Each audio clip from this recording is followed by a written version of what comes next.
And welcome back to Myths, Monsters, and Mullets. I am your host, John Methenkamp.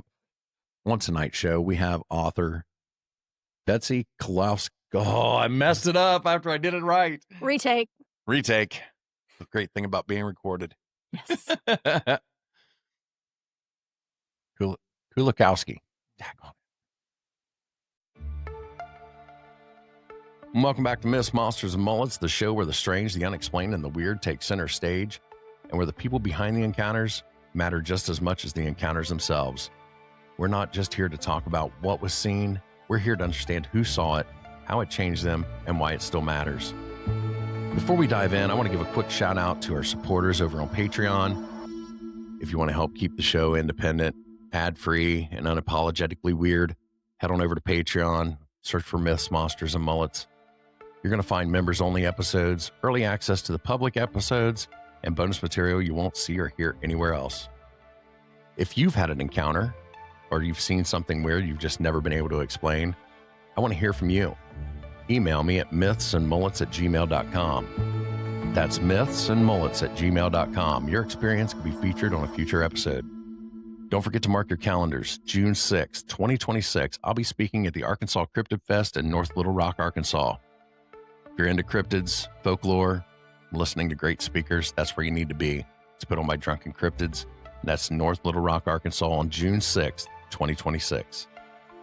Don't forget to subscribe, like, leave us a review, share the show with a friend who lives for the unexplained.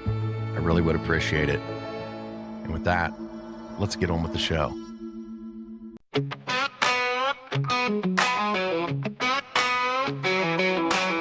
Out in the woods, shadows creep slow. Footprints deep where no man should go. Cold winds howl through hollers and brooks. Whispers of Bigfoot in the way it looks. Myths, monsters, and bullets in the night. Under a pale moon, strange glowing light. Truth out there like a blade it cuts. Myths, monsters, and mullets run 'em up.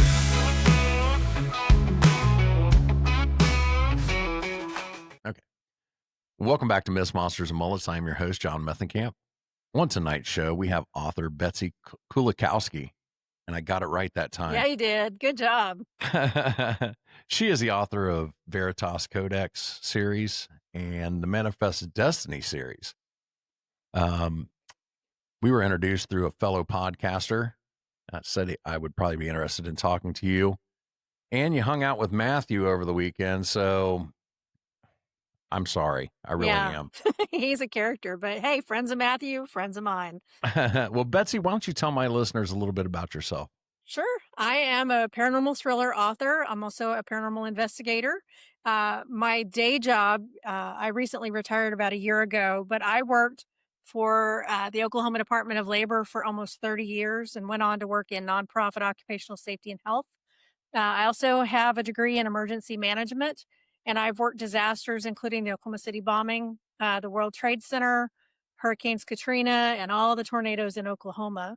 But about a year ago, I retired, and now I'm writing full time and moved to Arkansas. And I'm, about 2 hours out of the squatchiest place in America, Fouke, Arkansas. Yeah, I'm gonna find out about Arkansas here in June. Mm-hmm. We are both going to be speakers at the Arkansas Cryptid Fest. Exactly. June 6th. Uh-huh. In Little Rock. Yeah, Little Rock. Is it North Little Rock or in Little Rock? It's in North Little Rock. It's north of the river. I figured out that's what North Little Rock means. It's just north of the river. Yeah. I've never been to Arkansas, so this will be my first time visiting Matthew. Oh, you're in for a treat. Yeah. I'm going to be visiting Matthew in his home court. Mm-hmm. But so which came first? Mm-hmm. The paranormal investigation or the paranormal writing? Okay, so that's kind of a loaded question because I wrote my first book when I was 6. Just, a kid's book, crayon, illustrations, cardboard cutout, that kind of stuff. But when I was 2 and 3, we lived in the Pacific Northwest, in Bellingham, Washington, which is probably the second squatchiest place in the world. And I was introduced to Bigfoot really young. He was my monster when I was little. If you like the alliteration to the Monsters Inc. movies, that was my monster. I loved Bigfoot from as early as I can remember. For a while, we lived in northern New Mexico, kind of near Colorado, so we spent some time up there. And there's been Bigfoot sightings in Colorado in those areas. And then in Oklahoma, which was always kind of our home base, there's a little town called Honebby, which is in far southeastern Oklahoma, not very far from uh, the areas in Arkansas that are kind of have a lot of Sasquatch activities. But I have gone down there and done some investigations. I've done some here in Arkansas, but I also have been as far away as Georgia. So I've been writing in the background for as long as I can remember. So I don't really know that I can say one came first because the storyteller in me started really young, but the interest in the cryptids also started very young. So the Veritas Codex series, which is the first ones I published, I started writing that in 2004. And I was watching Destination Truth at 3 in the morning one night. And, we're several seasons into it and they never find anything. But then I got to thinking, well, what if they did find something, but it was a truth they could never tell? And that got my gears turning. And I started writing the Veritas Codex. And it took me probably a year to really work out the characters and the location and the settings and get the story kind of worked out. And I thought, well, this is a story I'm going to write for practice. Nobody's ever going to see it. So I can be as outlandish as I want to be.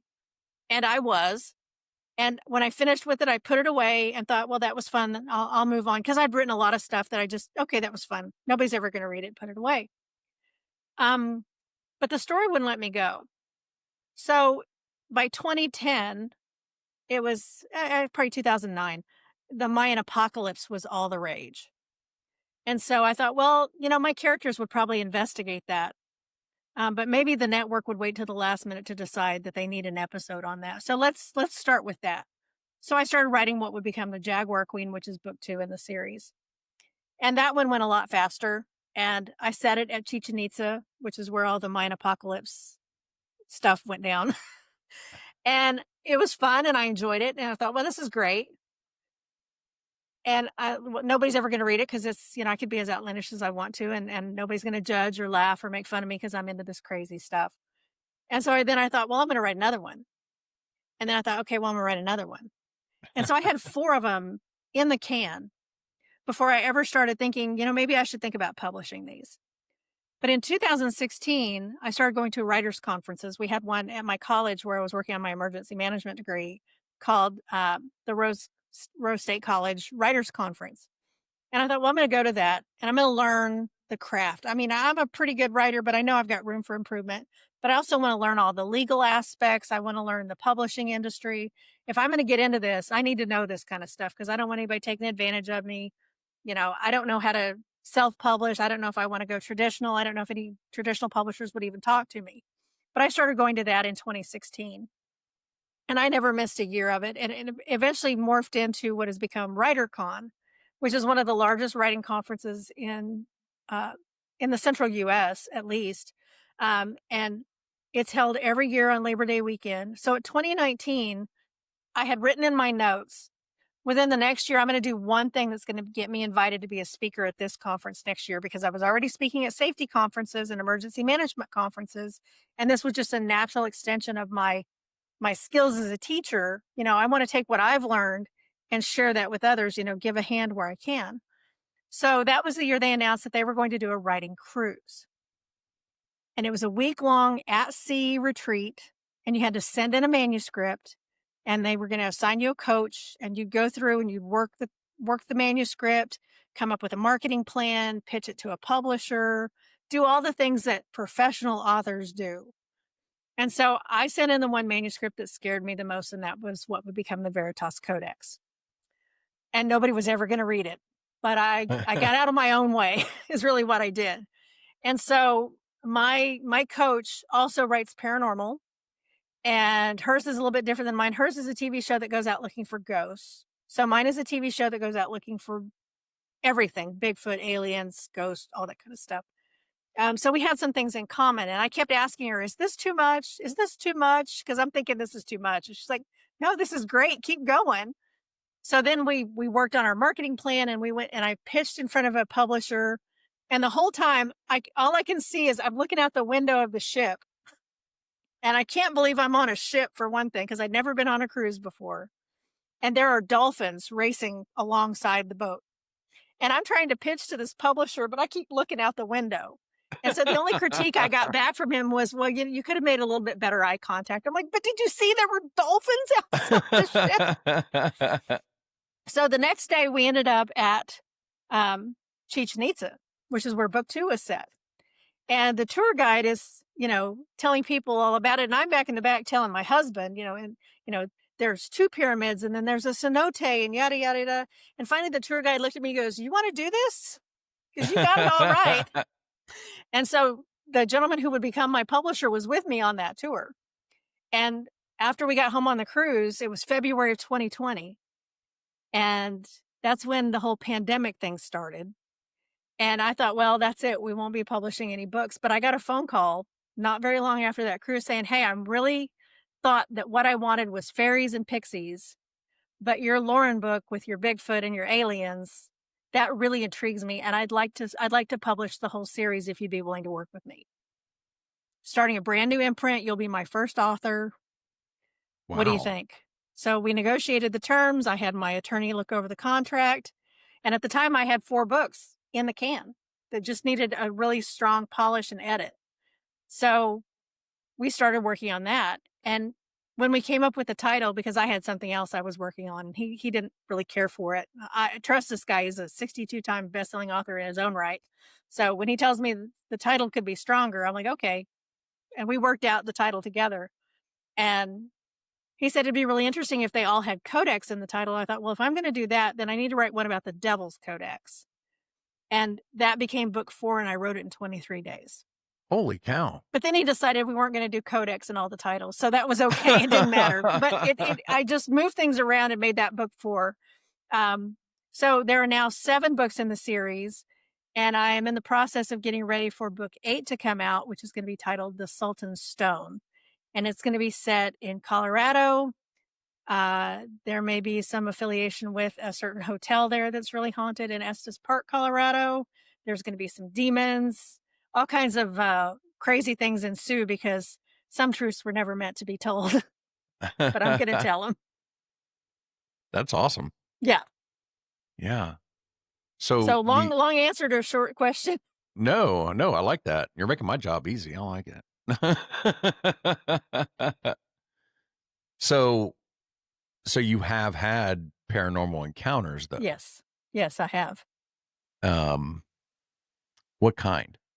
I've done some paranormal investigations with ghosts and haunted locations. I'm also a family genealogist. I've got my family tree back to the year 200.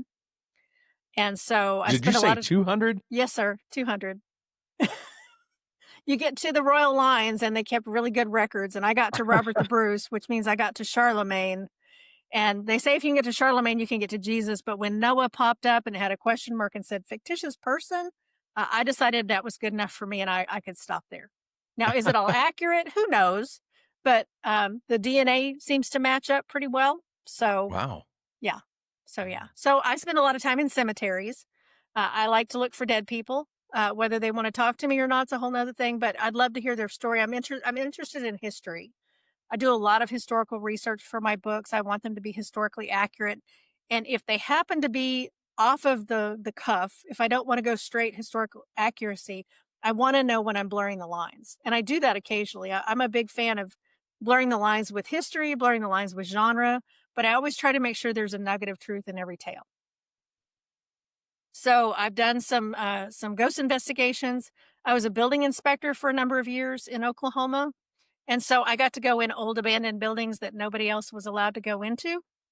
I went to Charity Hospital when we were down at Katrina. That was part of our job, was to go in and inspect Charity Hospital. That place, let me tell you, scared the daylights out of me. Really? There were only 2 of us in the building, 27, 28 stories, huge city block of a building. No lights, no elevator, no air conditioning, and we're in full protective gear, respirators, Tyvek suits, boots, gloves, everything. It's 107 degrees, 70% relative humidity. So it was a Holy 15-minute cow. work to 45-minute rest. So we'd go up 3 flights of stairs and have to sit down for 45 minutes. Wow. It was dark, it was spooky, and there was some stuff moving around in there. And there was only the two of us as far as people goes. Do you think it was spirits or do you think there were creatures? I didn't see anything creatures. Everything I saw was like out of the corner of your eye level or higher. Wow.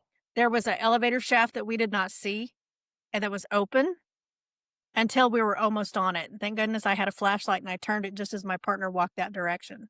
Because Oh, somebody wow. could have, I mean, it was a hazard. That was what we were there to look for. What were the hazards? So that was one of those things we immediately blocked that off with a couple of folding tables and some duct tape. Wow. Yeah, definitely. We heard things, you could hear things moving, and that I don't know. I mean, it's New Orleans. There could have been rats in there. There probably was rats in there. I didn't see rats, but I did see things. I did see shadows moving out of the corner of my eye. We found areas where, bodies had been stored because they couldn't get to the morgue. It was flooded. We couldn't get to the morgue. It was still pretty nasty when we got there. But that was definitely one of those interesting experiences that because of my job, it afforded me that opportunity to just be aware of what was going on around me. Right. I see a lot of Sasquatch in the background. Mm-hmm. And you talked a little bit earlier about Yep. that being your spirit animal or Mhm. whatever you want to Yes. call it earlier. He's my monster. Your monster, that's what it Yeah. was. Yeah. Have you had a Sasquatch encounter? I've had 3 near misses that I Oh, really? can say for certain. I'm pretty sure they were near misses. The first one was in the Pacific Northwest. We'd gone up to Washington State back in 2022. We had hiked a trail north of Mount St. Helens, spent the whole day out there, and it was a beautiful fall day, crisp, clear, kind of like it is here today in Arkansas. And my husband always hikes faster than me, so he goes off and leaves me, and I'm just kind of wandering through the woods, and he's looking at the birds and the trees and enjoying the vistas, and I'm watching for footprints. And I'm stopping anytime I hear anything. Okay, something cracked in the woods. What was that? And I'm listening for animals, and I'm using all my senses to try to see if there's anything out there. Well, I didn't find anything, but the next day in the newspaper, there was a report that tracks had been found on the path that we had hiked that day. Really? So we must have just missed it. It was the exact same trail that we had hiked. And that was near miss number 1. I was like, I missed getting to see footprints by that much. So then in probably 23 or 24, I had gone down to Honebi. I had a friend that was doing a book signing. He writes paranormal stories similar to mine. And so I never met him in person. It was a Facebook friend, and I wanted to go down and meet him and support him and get copies of his books and get his autograph and all that kind of stuff. And we'd been cooped up and we were ready to get out and have a little day trip. So we drove down to Talahina. There's a Bigfoot museum there, and that's where his event was. And so he was telling me, he said, I live right outside of Honebi. He said, if you drive down the highway, he said, there's a sign that says the Bigfoot Highway. And if you stop there, you can take pictures. There's no traffic. It'll be fine. Get you some pictures that you can use them for your marketing or social media or whatever. Just go check it out. So on our way out of town, we actually took the long way down and went to where he told us. His house was like a half a mile from there. So we get out of the car and I'm stopping for pictures. My husband's taking some snaps for me. And I smell this god-awful smell. Rotten meat, kitty litter, decomposing corpse, paper mill. I'm trying to think of all the nasty things I've ever smelled in my life. I've been on a crime scene where there was a murder, rendering plants, all of that mixed together. It was horrific. I was nauseated. It was so bad. So I told my husband, I'm like, do you smell that? And he goes, what is that? That is awful. And I said, I don't know. But as soon as we get the pictures, we're out of here. He goes, we are out of here. So while we're driving home, I'm texting my friend and I said, do you guys have a paper mill, a rendering plant, or some kind of factory that does, like foundries or something down there? And he goes, no. He said, tell me what you smelled. He knew exactly what I was talking about. So I told him exactly as I told it to you. And he goes, That was the booger. Yeah. That was the booger. So I smelled it. And then about a year after that, my some of my writer friends and I had gone to Blue Ridge, Georgia, to go on a writing retreat. We rented a little Airbnb out in the middle of nowhere, and as we're driving from Atlanta at the airport, there's a little town called Ellijay, and in Ellijay, there is a museum called Expedition Bigfoot, and we knew it was there. We called ahead and made arrangements to meet with Amanda, the Bigfoot lady. She works there, and she was going to kind of be our tour guide for our visit, and social media and all the stuff that we wanted to do for our podcast. So we stopped in Ellijay, stopped at the museum, met Amanda, met all the staff. They were wonderful. Took time to listen to all the recordings and look at all the exhibits and the tracks and the first person accounts, because they collect all that kind of data for that area. And the next day, one of my friends decided we wanted to go for a hike that morning, and it was kind of cold and rainy, and there'd been a storm blew through the night before. And so there were trees that had been blown down over the hiking trail we had picked to go hiking on. And as we came around the corner, there was a worker with a chainsaw, and he had two chainsaws, and one of them was like bound up in the tree, and he was going to have to cut it out so he could get it. So he helped us get over the trees and everything. And he asked us, how far are you guys going? And I'm like, maybe a mile, maybe two, depending on how long the weather holds like this. And he said, if you can go up to the waterfall, he said, that's a good place to kind of turn around and come back. He said, I wouldn't go much further than that. He said, unless you're taking one of the longer hikes, because this was like a 200-mile trail. It's like, no, we're not going that far. So he said, just keep an eye out. Keep an eye out. He goes, yeah, just keep an eye out. And I didn't have the heart to ask for what. I kind of knew what he meant. I didn't think I needed to. So we had hiked, got to the river. We were about ready to turn around. And about that time, he got the chainsaw fired up. And when he fired that chainsaw up, this blood-curdling howl echoed across the valley. It almost sounded like a woman screaming. And my friend and I looked at each other. She looked at me and she said, that's the booger. Wow. So we've heard it, smelled it, and missed the tracks by that much. The hat I'm wearing right now is from the Expedition Sasquatch Museum. Yes! I thought so. Yeah. Yeah. It is a fantastic museum. If anybody's interested in Bigfoot at all, and you happen to be anywhere in Ellijay, Georgia, you have to stop at Expedition Bigfoot. But there's a little diner in downtown Ellijay that made the best biscuit I have ever had in my life. And I consider myself a biscuit connoisseur. And I still think about that biscuit. And if I ever get back to Ellijay, I'm going to go get one. Ellijay is a neat little town. There's all kinds of shops and stuff down there. Yes. And there's a lot of history in that area. Amanda, the Bigfoot lady, her mother is a genealogist too. And she's very interested in the paranormal as far as ghosts and things like that go. And she took us out to the Tecumseh Cemetery, which is an old primitive Baptist church just outside of Ellijay. And we talked about ghost experiences out there. She gave us the history of the area, gave us some suggestions for some other cemeteries to go to. We went to another one called Tilly Cemetery, where there was a supposed witch who had been hung on the tree and then buried in the graveyard. We did some investigation out there. Didn't really pick up a whole lot of things other than our meters kept going off.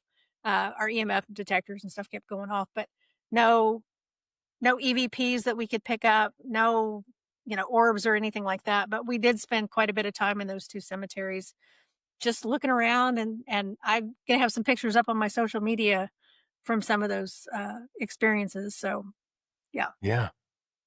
Yeah, my wife and I have been down to Blue Ridge twice. I love it down there. It's gorgeous. And every time I'm down there, I have to stop by the museum. So yes, stop in and say hi to Amanda. Yep. I don't know who all I met down there, but it was both times we've been down there has been kind of busy. So Yep. They stay pretty busy. Every time I've been in there, it's been busy. So we went twice while we were there. Yeah. Because we had to tell Amanda about our howl across the valley.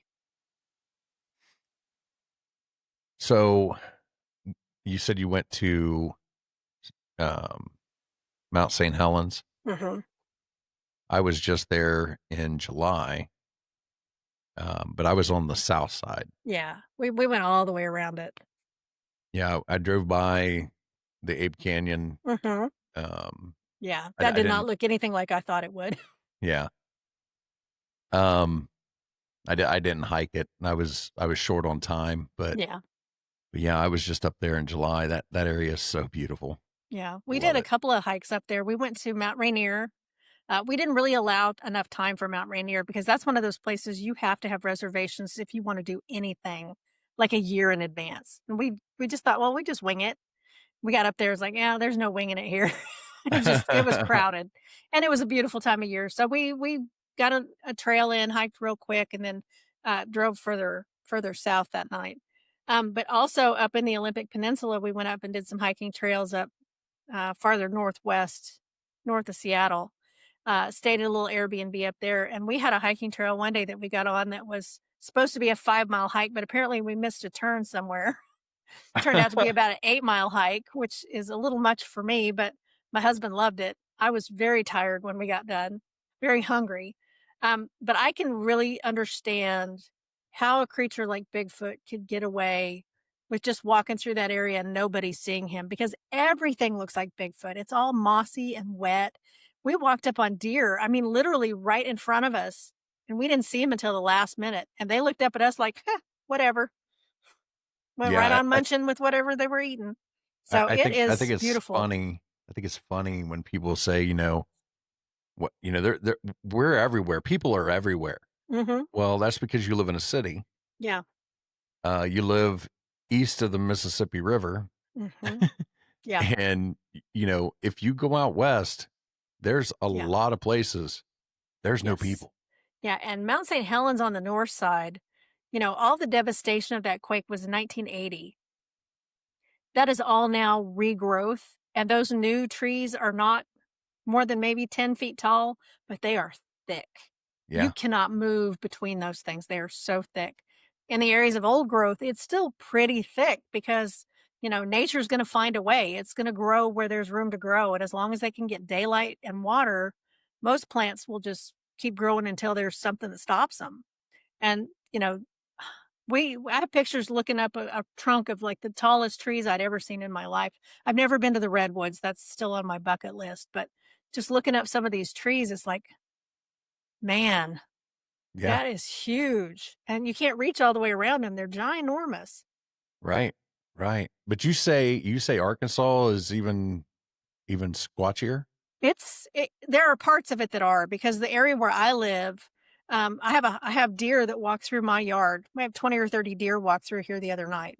I mean, it's a right? lot because we're in a community. We've got houses next door, but it's still forested. I've got trees, multiple trees on my property, 20, 30 trees on the property that are pretty tall, probably 30, 40 feet tall. So they call it the natural state. There's lots of rocks. Oklahoma or Arkansas is the best place to find diamonds. There are places where you can walk out after a rain and just pick them up off the ground. It's a place called Crater of Diamonds in Arkansas. You can go and dig for yourself, and anything you find, you keep. Wow. We found geodes. I'm a rock hound, so I've got quartz. I picked up quartz on my hike this morning or yesterday, Oh, whenever I nice. went. So I've got all kinds of rose quartz, and I mean, I've got amethyst we picked up. So you can. There's lots of places to hike and camp and go fishing and kayaking, and my husband and I are into all of that. So spend a lot of time outdoors. Lots of opportunities to run into whatever might be out there. We had a bear on the patio at one point a couple years ago, Hey, when my mother lived here. So I'm so upset with Georgia because we've been to Blue Ridge mhm, twice, and I haven't seen a bear while we were down there. we saw one. Of course you did. Yeah, yeah, Everybody else sees them, yeah. and it's not for a lack of looking. No, but I they're very mean, reclusive, and they know well enough to stay away from people. right, right. We did see a gray fox while we were down there, Yeah, that's cool. and at night they just kind of look Mhm. like a ghost. Yep. Well, we have red fox here. They run through the backyard. I was sitting out on the deck one night and I heard something moving around down there, and I looked down with my red light and red fox right underneath my deck. I got possums. I got three raccoons that live at our on our property. We got squirrels, we got deer, the bear. Um, I'm sure there's all kinds of other things, armadillos and critters like that. Lots of critters down here. There's also a legend about the Gowrow. The Gowrow is supposed to be an alligator-like creature who lives in a cave underground. And one of the travel adventure shows, I think on Discovery Channel, went looking for the Gowrow, and they found a cave where people had seen it. And so they went down in this cave, which is something I would never do. My main character is absolutely phobic about tight spaces and caves, and so am I. And they go in there and they find an alligator, and you can tell there's been some mutation to this alligator because it's pitch black down there, and it's figured out a way to see. It's finding food to eat, and they brought it out. They duct taped its mouth shut, and they brought it out, and all of that's on film. So Was that Destination X? no, it wasn't Expedition X. It was another one of the shows, and I'm going to blank out on which one it was. I think there was another one. It was something Files. They went down there too. Wasn't the Expedition Files? It wasn't any of the Josh Gates shows. I watch all No, of those. it wasn't Josh Gates, the one I'm talking about. This one was, I don't know. They supposedly found this guy's like library. Forbidden History or Forbidden Cryptids or something like that. Yeah. But they were following the guy's library and all the places he said to go in his library. Yes, that's exactly the one. Okay. I have to remember what it is. It's in my watch list. I'd have to go back out and look, but well, I do go watch the Gowrow episode because that's here in Arkansas. Yeah, it was a pretty good one. Caves everywhere. Yeah. Matthew Orton is going to be in a documentary that's coming out. I think it'll be out by the time this episode airs. He went out with Jason Kinsey with Searching for Sasquatch. Yeah, down there. lucky guy. Right? Yeah. Right? So, I got to mention Matthew. He's one of my best friends. So that's awesome. Kind of like a brother. So good. I like that. I can see why he's a nice fella. Yeah. Well, sometimes. I've only met him once, so. No, he is a nice guy. He'll do anything for you. Yep. So, what would you say? I know you said Sasquatch is your monster. What is your favorite branch of paranormal? The one I've probably done the most is the ghost investigations. I've been to quite a few facilities. I have a thing about staying in haunted hotels. If I can find a town that has a haunted hotel, I will go stay in it. I've stayed at the Stratter Hotel in Durango, stayed at the Seelbach, which is in Louisville, Kentucky. I've stayed at the Arlington in Hot Springs, which is about 30 minutes from our house now, but at the time we didn't live here. But the one that I have never gotten the courage to go into, and I've stood in the parking lot on numerous occasions, is the Stanley Hotel. Yeah. I don't know what it is. There's something that tells me I don't need to be in there. And I want to go in really bad, but then I get there and I can't do it. Really? Can't do it. So I write about it. You're down around the Crescent, right? Yeah. I haven't gotten to stay at the Crescent Hotel yet. That's on the list. I've got husband's approval for that one. I'm going to be at a writer's conference up there in October next year. But I'm hoping we can go and do that sometime before then because Eureka Springs is beautiful. That's what I've heard.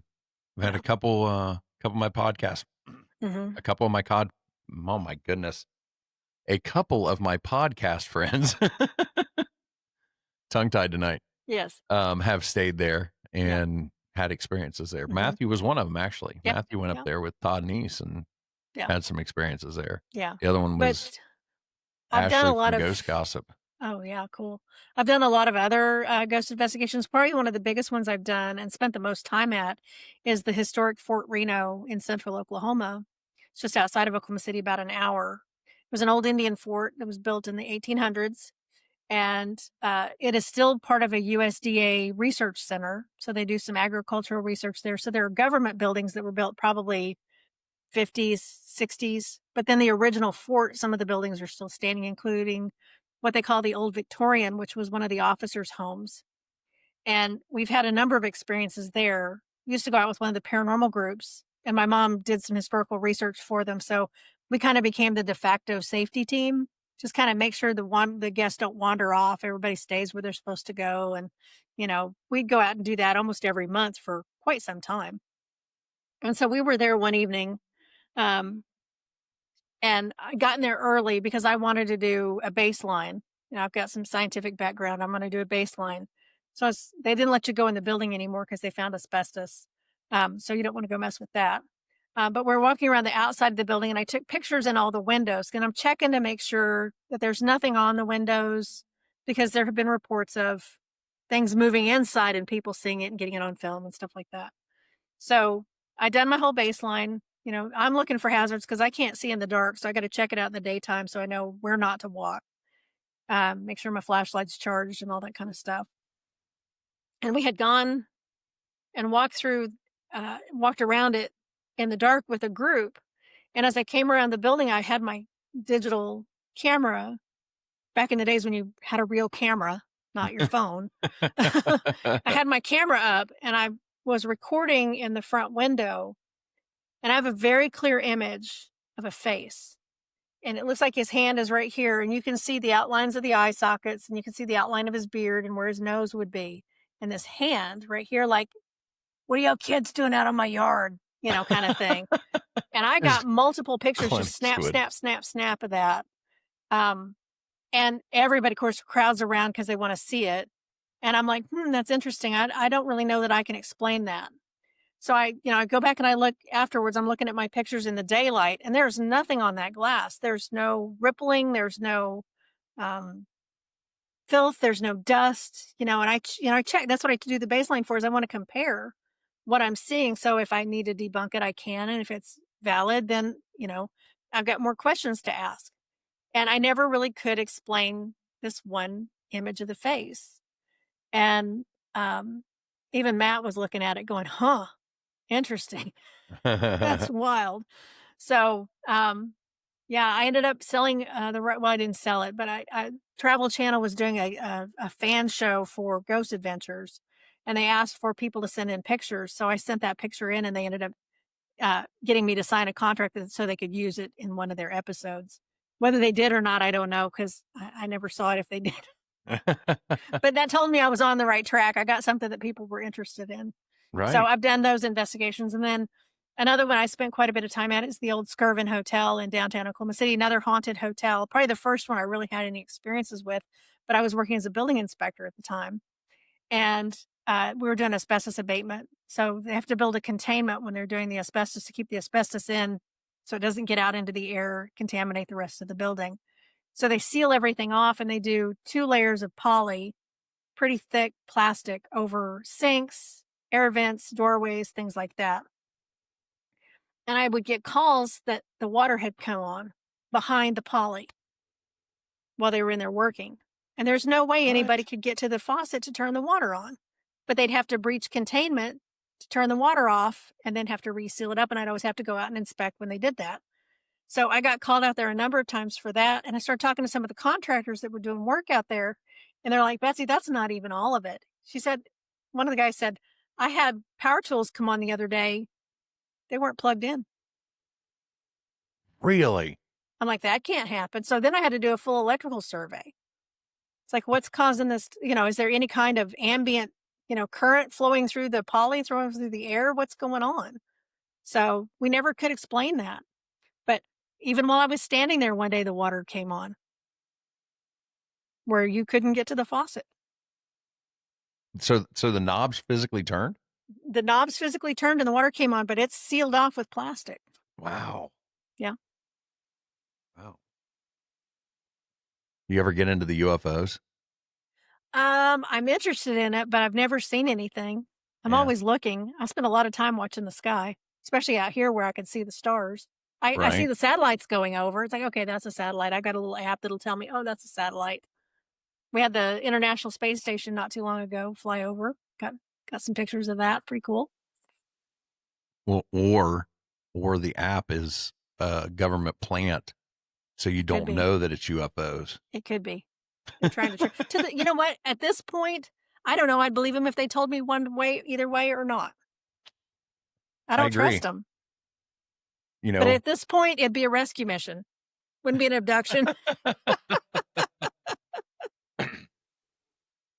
I kind of agree with you that if they're telling us this stuff is Mhm. real, it makes me question whether it is. Yeah, I don't trust them. And I worked for the government for 30 years. Of course, it was state government, but still, You are the man. I was the man. Yeah, yeah, it's true. You're working for him. So what's the Manifest Destiny series about? So the Manifest Destiny series follows two sisters who are part of a secret society. They are descendants of Sir Christopher Wren, who is the architect of St. Paul's Cathedral. And he has his own secret society, and their mission is to find these cursed artifacts and get them back into a secure location before the enemy can get them and use them for evil or whatever they want to use them for. Hmm. What So the first book, do you consider your books like adult yeah, or yeah. okay. Yeah, I've had my teenagers have read the Veritas Codex series. My 13-year-old was pretty mature, so I made sure that she understood there's some adult content. It's not spicy. It's very mild. It's very respectful. A lot of closed door. If there's any kind of romance scene, it's pretty closed door. The Mhm. language is pretty clean on it because Lauren speaks multiple languages, and if she's going to cuss, she's going to cuss in Cherokee or Bulgarian because Bulgarian is very effective for cursing. So I keep it pretty clean. So my teenagers have read it. The Manifest Destiny series is also still pretty clean. I find that it's I can convey the message just as easily with clean language versus something that's profane. Yeah, I think a lot of times those spicy words are Mhm. just for the shock value. They don't really add Exactly. anything. Yeah. So, Yeah. Not my thing. right. Mine's more about the emotion and how it makes people feel. That's really what I care about is I want if there's a love scene, you're gonna understand that it's emotional. It's not physical. I mean, there's not a lot of graphic description on that kind of thing in my books. So, Right. if you have a very mature teenager, I always recommend parents read it first and decide if it's right for your kids. I think that that's good advice for anything though, I think it's true. because anymore kids pretty much have free reign to Yeah, consume everything and exactly. it's not good. It's No, not. it's not. That's just my opinion. Parents need to be watching that kind of stuff. I did when my kids were little. Right. Right. And I took some heat for that, even from my husband. It's like, "Oh, come on, they're kids. They're gonna get to do it eventually, whether you're looking or not." I'm like, "Not on my watch." Right. Right. That's eventually they're gonna drive cars, but you don't let them do it at 3. Exactly. Exactly. My kids had to take an extra class before I let them behind a wheel. Yeah. When I was growing up, my grandpa just threw me the keys to the truck at, like, 12 years old and said, "Hey, run over to Mhm. the other barn and get this." Yeah. Oh, yeah. A lot of farm kids in Oklahoma and Arkansas Yeah. learn to drive just like that. So, do you spend a lot of time, like, camping or just Oh, yeah. hiking? Yeah, we love to camp. We just recently bought us a pop-up camper. We've gotten to the point now we're too old to be down on the ground in the cold. My husband likes to camp in the cold.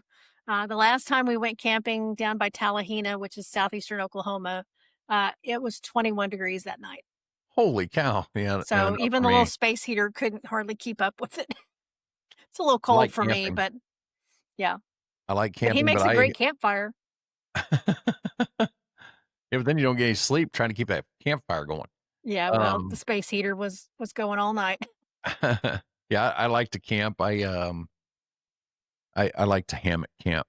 Mhm, So, if it's chilly outside and I don't have the shell underneath, mhm. so it gets down around under 50.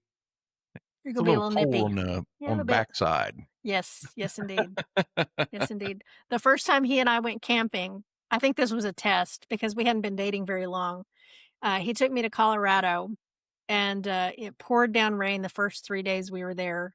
And he made a campfire, promised me he could, and he did. And so I had to live up to my promise, and I made red beans and rice over the campfire. And to this day, he says that's still the best meal he ever had.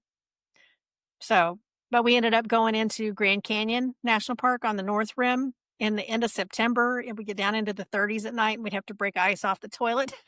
Holy It was cow. cold. And I know it was a test, but, I guess I passed. Apparently.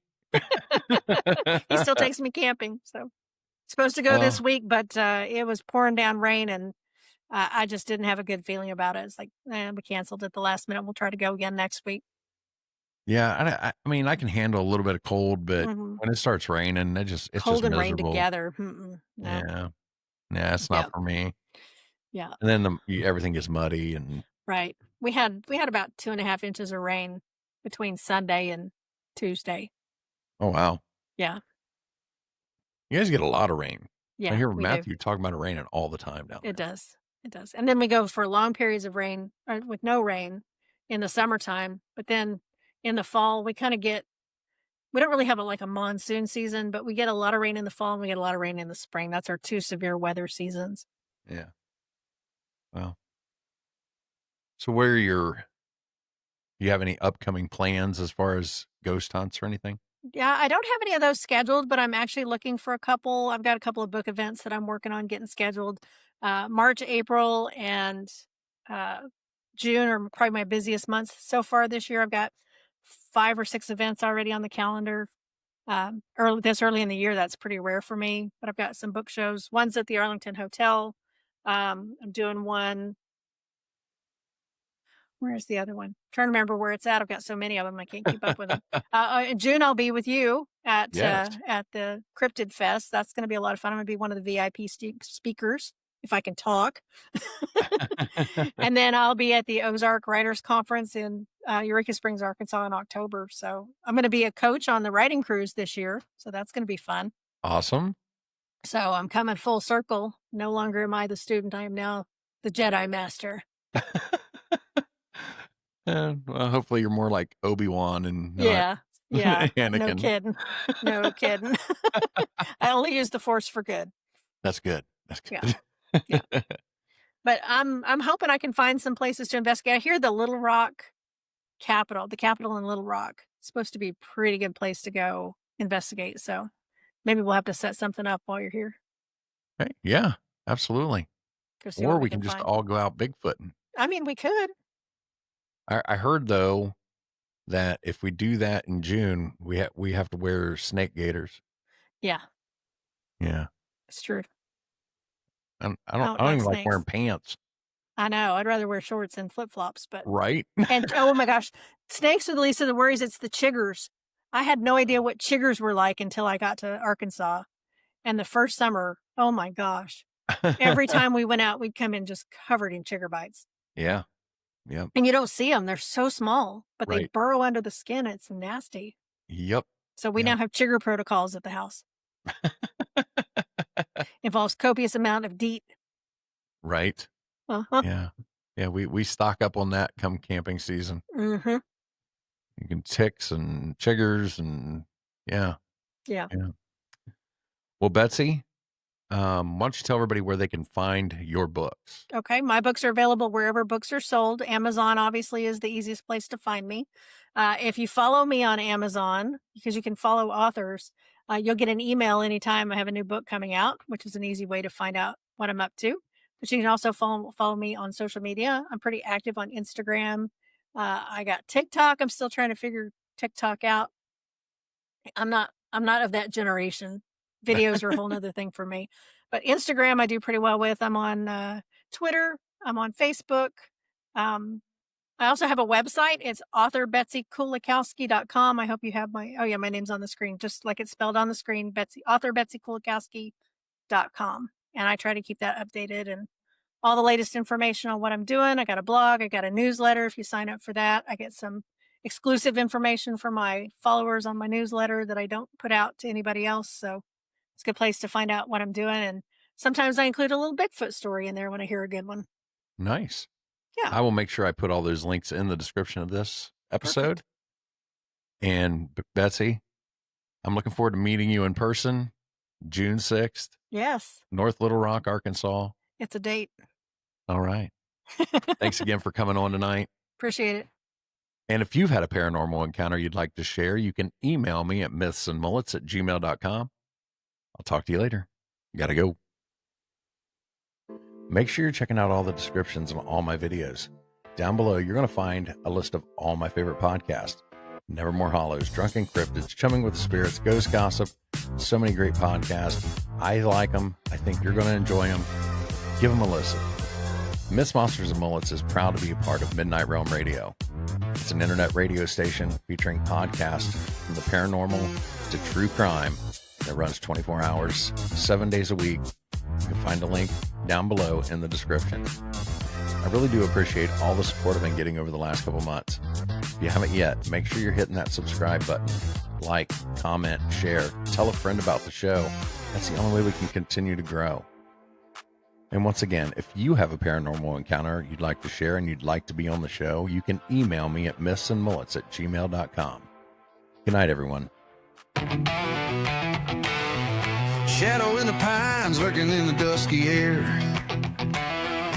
Bigfoot stomps through the woods like he don't care. Lights in the sky flash green then blue. Aliens descending with a secret or two.